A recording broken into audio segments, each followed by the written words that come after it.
Friends, क्या किसी company के शेयर खरीदने से आप उसके मालिक बन जाते हैं? 99% इन्वेस्टर इस बात को गलत समझते हैं। Let's clear it in today's video. Friends, क्या आप सच में स्टॉक मार्केट से अमीर बनना चाहते हैं? अगर इसका उत्तर हाँ है, तो अभी इस चैनल को सब्सक्राइब करें। कहीं आपकी ज़िंदगी बदलने वाली हमारी अगली वीडियो आपसे छूट ना जाए।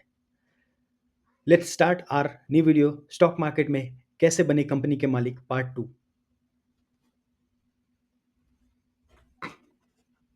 हेलो फ्रेंड्स, अब हम ये समझने का प्रयास करते हैं कि कोई कंपनी अपने शेयर्स को पब्लिक को बेचती ही क्यों है? ऐसी क्या मजबूरी है जिसके कारण किसी कंपनी को अपने शेयर्स पब्लिक को ऑफर करने होते हैं? तो दोस्तों, इसे हम एक एग्जांपल के तौर पे समझते हैं कि कोई सपोज करिए एबीसी कंपनी है और उसके प्रमोटर के पास अभी पूरी हिस्सेदारी यानी 100% हिस्सेदारी उनके पास है। लेकिन अगर उन्हें अपनी कंपनी को किसी एक्सचेंज में लिस्ट करना है, तो उसके लिए उनको अपने हिस्सेदारी को एक समुचित अनुपात में निर्धारित करना होगा एज पर दी लॉ।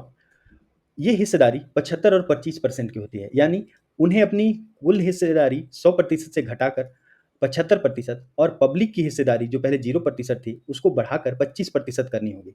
यानी इसे आसान भाषा में समझें तो कोई भी लिस्टेड शेयर जो कि स्टॉक एक्सचेंज में लिस्टेड है, उसमें पब्लिक की हिस्सेदारी 25% होना अनिवार्य है। मिनिमम 25% होना अनिवार्य है।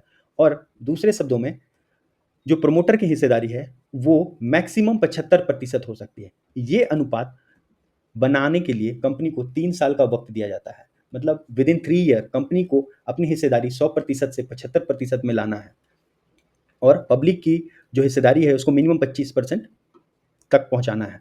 ये हिस्सेदारी कंपनी चाहे तो बढ़ा भी सकती है, जैसे 25%, 30%, 35%, 40, 45, 50 so on. In the same way अगर कंपनी के प्रमोटर चाहें तो ये अपनी हिस्सेदारी 75% से घटा भी सकते हैं, जैसे 70, 65, 60, 50 सो ऑन। तो ये रेशियो कितना हो ये डिपेंड करता है कंपनी के प्रमोटर और पब्लिक पे, लेकिन जो एक मिनिमम स्टैंडर्ड रेशियो है जो किसी भी लिस्टेड कंपनी के प्रमोटर के पास या कंपनी के पास होना चाहिए, वो ये है कि कंपनी के प्रमोटर के पास अधिकतम शेयर की हिस्सेदारी 75% होगी और पब्लिक की हिस्सेदारी उसमें मिनिमम 25% होगी और इस हिस्सेदारी को कंपनी को लिस्टिंग के 3 ईयर के अंदर कंप्लीट करना होता है। फ्रेंड्स, अब हम ये समझने का प्रयास करते हैं कि कंपनी फंड कैसे रेज करती है या पैसे कैसे उठाती है। इसे समझने के लिए हम इन 3 चीज़ों को समझेंगे। पहला, अभी हमने जस्ट देखा था कि किस तरीके से कंपनी जो नई लिस्टिंग कंपनी है वो आईपीओ लाती है और आईपीओ के माध्यम से पैसे रेज करती है। इससे 2 काम होते हैं, एक तो कंपनी को फाइनेंशियल फ्रीडम भी मिलता है क्योंकि पब्लिक से उसे पैसे मिलते हैं अपने शेयर के बदले में, और दूसरा जो सेबी के द्वारा निर्धारित अनुपात है उसको भी कंपनी सुनिश्चित कर पाती है।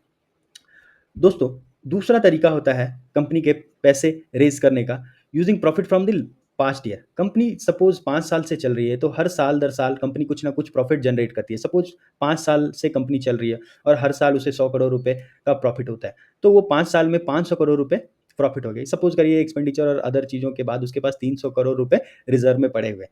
इस पैसे को कंपनी अपने विभिन्न कार्यों में खर्च कर सकती है। जैसे जो कंपनी का एक रोड मैप होता है हर कंपनी का, उसके एक डेवलपमेंट प्लान होते हैं कि आगे कंपनी क्या करना चाहती है। जैसे कंपनी को अपने मैन्युफैक्चरिंग को बढ़ाने के लिए मैन्युफैक्चरिंग यूनिट बनाना होता है, कई बार कंपनी को ज़मीन लेना होता है, कई बार कंपनी को एम्प्लॉइज़ हायर करने होते हैं, रिसर्च एंड डेवलपमेंट करने होते हैं और डिवेंचर। इसे समझने के लिए हम एक छोटे से एग्ज़ाम्पल के तौर पे समझते हैं कि इमेजिन करिए कि यू आर अ लेंडर, आप गवर्नमेंट या किसी बड़ी कंपनी को आप लोन दे रहे हैं। आमतौर पे नॉर्मली दोस्तों उल्टा होता है, कंपनी और गवर्नमेंट से हम पैसे उधार लेते हैं, बट यहाँ पे एक समझने के लिए जस्ट फॉर एक एग्जांपल के लिए हम लोग ये समझते हैं कि इमेजिन करिए कि बॉन्ड समझने के लिए कि हम गवर्नमेंट को या बड़ी कंपनी को पैसे उधार दे रहे हैं। इसके बदले में गवर्नमेंट क्या करती है, इसके बदले में गवर्नमेंट हमें प्रॉमिस करती है कि एक fix rate of return, suppose 8% return हमें वो देगी और ये उससे 5 साल के लिए हम कैपिटल देते हैं। मतलब हमने 5 साल के लिए गवर्नमेंट को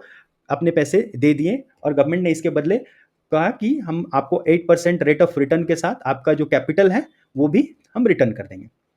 तो ये एक प्रक्रिया है दोस्तों जिसमें हम एज ए लेंडर काम करते हैं और गवर्नमेंट एज ए बोरोअर काम करती है। लेकिन इस प्रक्रिया का मुख्य तथ्य क्या है? इस प्रक्रिया का मुख्य बात ये है कि इसमें हम पैसे जो है उस ऑर्गेनाइजेशन को दे रहे हैं जो बहुत सेफ और रिलायबल है, जैसे गवर्नमेंट और बड़ी कंपनियां। तो बॉन्ड आर बेसिकली, यही मार्केट में समझा जाता है कि bond are basically more safe because of their back end, क्योंकि जो बैक एंड सिस्टम में जो दूसरी पार्टी है वो गवर्नमेंट और बड़ी कंपनी है, तो वहाँ पे हमारे पैसे के रिटर्न होने की या जो गवर्नमेंट या बिग कंपनीज़ ने वादा किया है उसे निभाने की प्रबल संभावना होती है। दूसरे शब्दों में हम समझेंगे डिवेंचर को, डिवेंचर भी बॉन्ड की तरह ही होता है, सिमिलर प्रक्रिया। इस प्रक्रिया में भी हम क्या करते हैं कि हम कंपनी को लोन देते हैं और उसके बदले में कंपनी हमसे ये वादा करती है कि हम आपको एक पर्टिकुलर रेट ऑफ रिटर्न के साथ आपके कैपिटल को रिटर्न कर देंगे। बट यहाँ पे क्या होता है दोस्तों कि सिक्योरिटी वाइज़ समझें तो कई बार जब कंपनी कोई फाइनेंशियल ट्रांजैक्शन करती है तो उसके पीछे बहुत सारे फिजिकल एसेट और सिक्योरिटीज इन्वॉल्व होते हैं, तो जिससे पैसे की सेफ्टी बनी रहती है।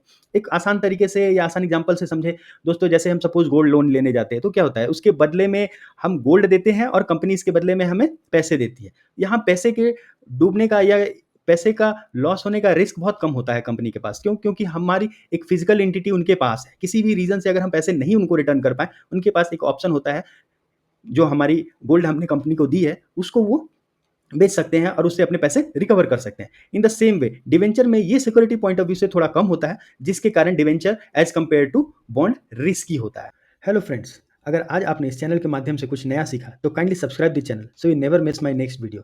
आज के लिए बस इतना ही। Thanks for watching my videos. Like, subscribe and press the bell icon. Till that be safe, stay healthy and be invested. मिलते हैं हमारे नेक्स्ट वीडियो में।